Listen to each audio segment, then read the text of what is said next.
नमस्कार दोस्तों।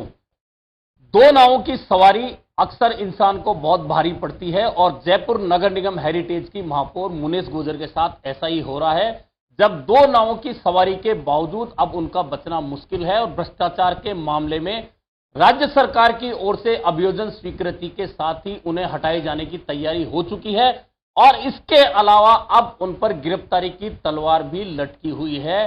दरअसल अगस्त 2023 का यह मामला है, जब उनके पति सुशील गुर्जर को पट्टे की एवज में रिश्वत लेते हुए गिरफ्तार किया गया था। उसी के साथ दो दलाल नारायण सिंह और अनिल दवे की गिरफ्तारी भी हुई थी। उस मामले में 41 लाख रुपए की बरामदगी भी हुई थी। उसके बाद में महापौर को हटा भी दिया गया था, हालांकि 2 बार हाई कोर्ट से लड़कर और स्टे लेकर वापस वे महापौर के कुर्सी पर बैठ गई थी। लेकिन एसीबी ने अपनी जांच में पति सुशील गुर्जर के अलावा महापौर को भी दोषी मानकर चालान पेश करने की इजाजत मांगी थी सरकार से। हालांकि सरकार ने वह इजाजत नहीं दी थी। मामला जब हाई कोर्ट में पहुंचा तो हाई कोर्ट ने सरकार को कड़ी फटकार लगाते हुए स्पष्ट रूप से कहा कि 4 महीने में अभियोजन स्वीकृति क्यों नहीं दी गई। ऐसे में डीएलबी डायरेक्टर खुद उपस्थित हों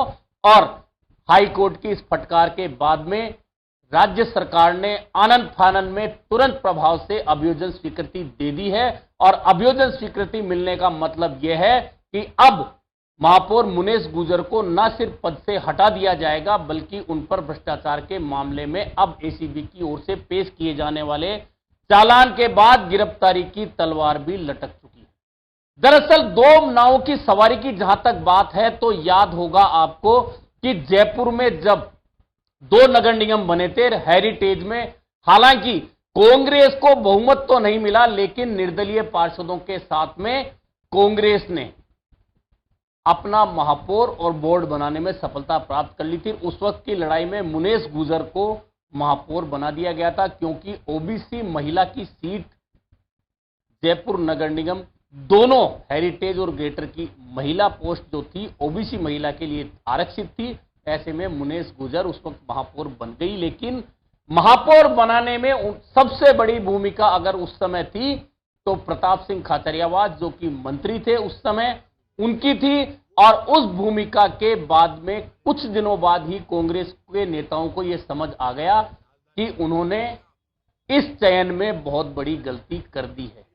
दरअसल मेयर बनने के बाद में महापौर ने न सिर्फ कांग्रेस नेताओं के साथ में जो जयपुर के स्थानीय नेता थे उनके साथ अपने संबंध राजनीतिक जो थे वे बरकरार रखने में वे नाकाम रही, और जो प्रताप सिंह खाचरियावास उन्हें महापौर बनाने में प्रमुख भूमिका निभाने वाले थे उनके साथ में उनके रिश्तों में खटास आई।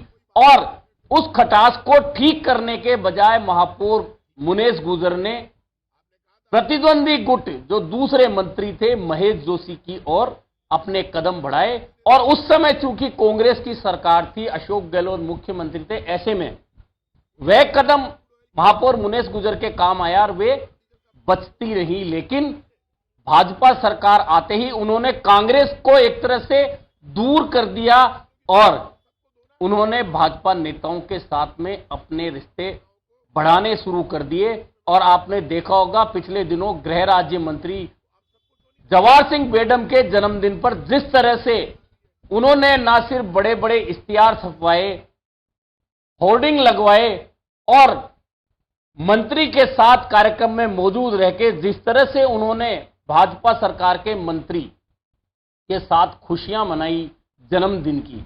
हालांकि एक कर्टसी होती है कि महापौर है और भाजपा नेताओं को बधाई दे सकती हैं, इसमें कहीं कोई बुराई नहीं है। एक दूसरी पार्टी के नेता जन्मदिन पर या अन्य मौकों पर बधाइयां देते रहे हैं, लेकिन जिस तरह की भूमिका महापौर के तौर पर मुनेश गुर्जर ने भाजपा नेताओं के साथ दिखाई, उसके बाद लगने लगा कि ये कांग्रेस की महापौर हैं या भाजपा की महापौर हैं।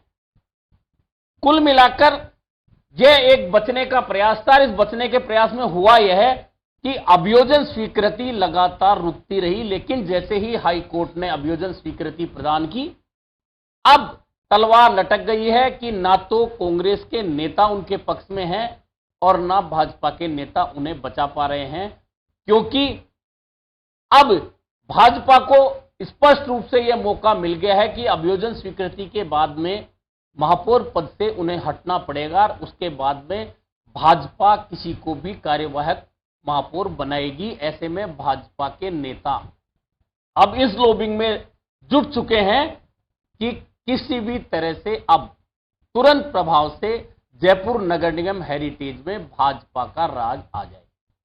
दरअसल जो पार्षदों की स्थिति है उसमें 42 पार्षद भाजपा के पास हैं और 46 पार्षद कांग्रेस के पास हैं, लेकिन निर्दलियों के सहारे कांग्रेस को 51 पार्षदों का समर्थन हासिल है। लेकिन जैसे ही महापौर हटेंगी कांग्रेस की संख्या घटेगी और इससे पहले का जो पूरा घटनाक्रम चला है जिसमें 6 पार्षद भाजपा के प्रदेशाध्यक्ष से मुलाकात करके महापौर मुनेश गुजर के खिलाफ कार्रवाई की मांग करके आए थे, कहा जा रहा है कि उन 6 पार्षदों सहित 8 पार्षद भाजपा के साथ जा सकते हैं। हालांकि यह कहानी तो तब आएगी जब भाजपा किसी को स्थायी रूप से महापौर बनाएगी, उस समय वोटिंग की उन्हें जरूरत पड़ेगी, तब उन पार्षदों की जरूरत पड़ेगी। और वैसे भी निर्दलीय पार्षद भी अलग से हैं, निर्दलीय पार्षद भी भाजपा के साथ जा सकते हैं। वैसे भी स्थानीय निकाय में दल बदल कानून लागू नहीं होता।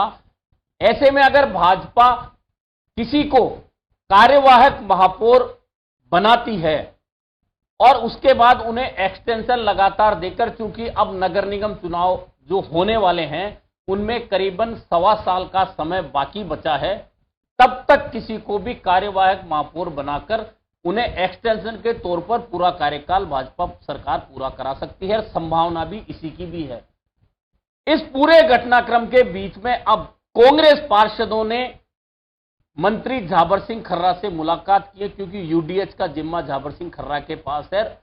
झाबर सिंह खर्रा से कांग्रेस के पार्षदों ने मुलाकात करने के साथ ही जल्द से जल्द मुनेश गुजर को महापौर पद से हटाने की मांग कर दी है। उधर भाजपा के पार्षदों ने भी यूडीएच मंत्री से मुलाकात की है और अपनी लॉबिंग तेज कर दी है। तो उधर मंत्री झाबर सिंह खर्रा ने भी कह दिया है कि 24 घंटे में खुशखबरी मिलेगी, यानी कि 24 घंटे में महापौर मुनेश गुजर को हटाने का फैसला ले लिया जाएगा या ले लिया गया है, बस उसकी अब घोषणा की जानी है। इसको लेकर क्या कुछ कहेंगे, क्या बात हुई? भैया, मैं राजस्थान सरकार का प्रतिनिधि हूँ और राजस्थान की जनता का कोई भी व्यक्ति मेरे से मिल सकता है। अब वो किस पार्टी से संबंध रखता है, अगर वो कोई वाजिब काम लेकर आता है तो मुझे उसकी सुननी पड़ेगी, गैर वाजिब काम लेकर आता है तो मुझे उसको इनकार करके वापस जो है आपसे प्रभावित है काफी। वो कह रहे हैं कि अब जो राज आ गया है न्याय होगा, इतने लंबे समय से हेरिटेज की जनता त्रस्त थी। आखिर नगर निगम हेरिटेज में जिस प्रकार का वातावरण था, जिस प्रकार का भ्रष्टाचार था, अगर उससे कांग्रेस पार्टी के पार्षद आहत थे और वो अपनी पीड़ा व्यक्त करने मेरे पास आ गए, मैंने उनको सुन लिया और निश्चित रूप से हम उनकी पीड़ा का निराकरण करेंगे। आपने ये भी कहा था कि 1 मिनट नहीं लगेगी मुझे अभियोजन स्वीकृति देने के लिए, ऐसा ही हुआ। अब पूरा मामला जो एसीबी के हाथ में है, किस तरीके की जो सियासी गणित है वो चल रही है? कोई गणित नहीं चल रही है, सब कुछ सही है। शायद कल तक आपको नई खुशखबरी मिल जाएगी। कुल मिलाकर इस पूरे प्रकरण में वैसे तो यह भ्रष्टाचार का सीधा सीधा मामला था, जब महापौर के पति पट्टे की एवज में रिश्वत ले रहे थे, लेकिन इसमें पूरी कहानी राजनीतिक रूप से यह है कि जिस तरह से महापौर बनने के बाद में मुनेश गुजर ने कांग्रेस के नेताओं के साथ में रिश्ते बढ़िया या अच्छे रखने के बजाय महापौर की कुर्सी मिलते ही तेवर दिखाए, और तेवर दिखाने का नतीजा यह रहा कि लगातार उनसे कांग्रेस के मौजूदा विधायकों की, मंत्रियों की नाराजगी बढ़ती रही, पार्षदों की नाराजगी बढ़ती रही। इस नाराजगी का असर यह रहा कि लगभग 3.5 साल कांग्रेस का राज रहा, जब वे महापौर थी उस दौरान तक नगर निगम हेरिटेज की कमेटियों का गठन नहीं हो पाया, जबकि ग्रेटर की तमाम कमेटियां बन गई, काम भी कर रही है। ऐसे में पार्षदों की नाराजगी लगातार बढ़ती रही, महापौर के खिलाफ बढ़ती रही, अपनी सरकार के खिलाफ बढ़ती रही। हालांकि प्रताप सिंह खाचरियावास और मुनेश गुजर के बिगड़े हुए रिश्तों का असर यह भी हुआ कि प्रताप सिंह खाचरियावास के चुनाव में कहीं ना कहीं मुनेश गुजर समर्थकों की भूमिका निगेटिव रही। उसका असर यह रहा कि प्रताप सिंह खाचरियावास को चुनाव हारना पड़ा।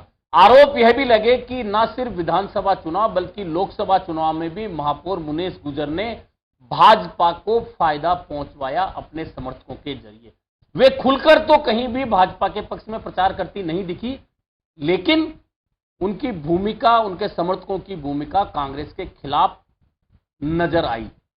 कई ऐसे कार्यक्रम नजर आए जब कांग्रेस की सरकार चली गई तो वे भाजपा नेताओं के साथ कार्यक्रमों में अपनी मौजूदगी दर्शाती रहीं और धीरे धीरे खाई बढ़ती चली गई। यही कारण था कि कांग्रेस के पार्षदों ने अपनी ही महापौर के खिलाफ अभियोजन स्वीकृति देने और भ्रष्टाचार के मामलों में उन्हें जल्दी हटाने की मांग कर डाली। आपको याद होगा कि पिछले दिनों कांवटिया जिला अस्पताल, जिसकी भूमि निजी अस्पताल को तुरंत फुरत में आवंटित कर दी गई और 2 दिन में पट्टा बनाकर दे दिया गया, इसमें न सिर्फ महापौर की भूमिका बताई गई बल्कि अधिकारियों की भूमिका भी बताई गई। इसमें कहा गया कि भ्रष्टाचार किया गया। इस मामले में भी कांग्रेस के पार्षदों ने अपनी ही महापौर के खिलाफ भ्रष्टाचार की जांच करने की मांग उठा दी।